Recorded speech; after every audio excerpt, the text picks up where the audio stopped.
اور یہ بات ہمارا موقف دو ٹوک اور واضح ہے کہ گستاخ رسول واجب القتل ہے، اور اس کو بطور حد قتل کیا جائے گا، بطور تعزیر قتل نہیں کیا جائے گا، اور اگر وہ معافی مانگے بھی تو چونکہ بطور حد قتل کیا جائے گا اس کی معافی قابل قبول نہیں ہوگی۔ آج یہ بھی فلسفہ لوگ تلاش رہے ہیں کہ حضور نے اپنے دشمنوں کو معاف کیا ہے، اپنے بیٹے کے قاتل کو کرنا معاف تیری جوان مردی کا پتہ چلے، کرنا سنت ادا، اپنے گستاخ کو معاف کرنا، دشمن کو معاف کرنا اور بات ہے، لیکن محبوب کے دشمن کو معاف کرنا اور بات۔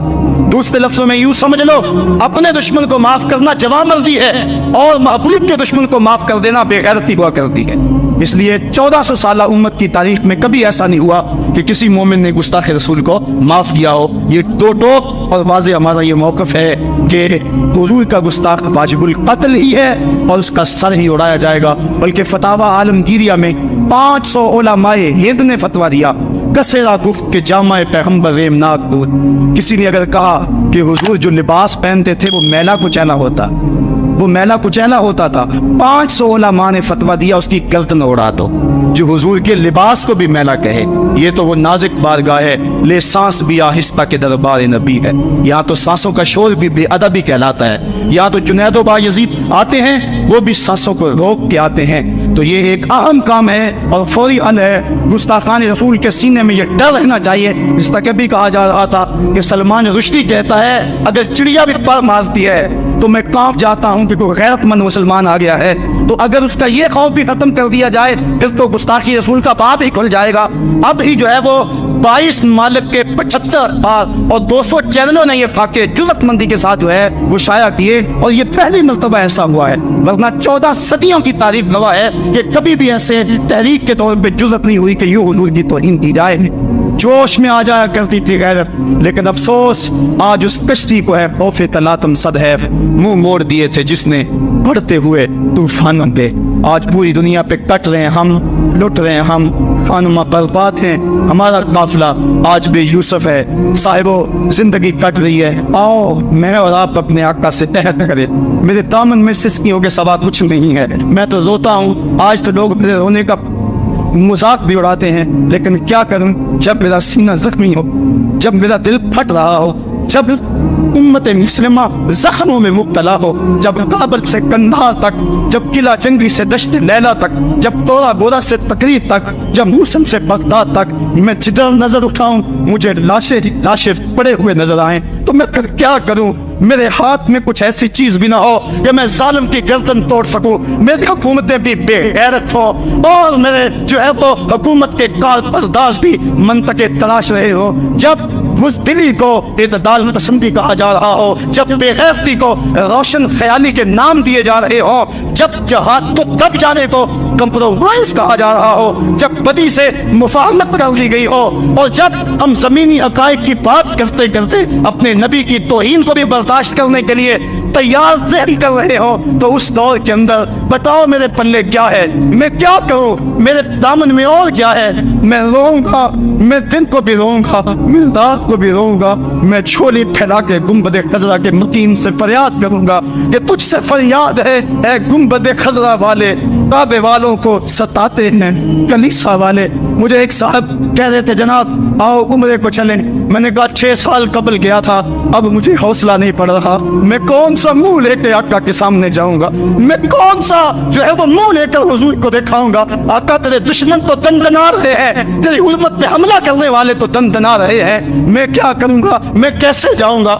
صاحبو زندگی کٹ رہی ہے، میں اور آپ موت کے لمحہ لمحہ قریب ہو رہے ہیں، موت تو آ ہی جائے گی، بہتر نہیں ہے کہ پوچھا محمد میں آئے، موت تو آنی ہے، مجھے مت ڈراؤ۔ لوگ کہتے تھے یہ خوفناک دور ہے، تب پھٹ جائے گا، کوئی کچھ کہہ رہا تھا، کوئی کچھ کہہ رہا تھا، میں نے کہا میں تو ڈھونڈ رہا ہوں موت کو کہیں ڈھونڈ کے لاؤ، میں تو لمحہ لمحہ موت کے پیچھے بھاگ رہا ہوں، لیکن جب تک موت نہیں آنی اتنی دیر تک میں منتظر رہوں گا۔ کیا اب بھی کوئی جینے کا جواز باقی رہ گیا ہے؟ اب بھی ہم جی سکتے ہیں کہ ہمارے آقا کی توہین ہو رہی ہو اور ہم جی رہے ہو، ایک ایک سانس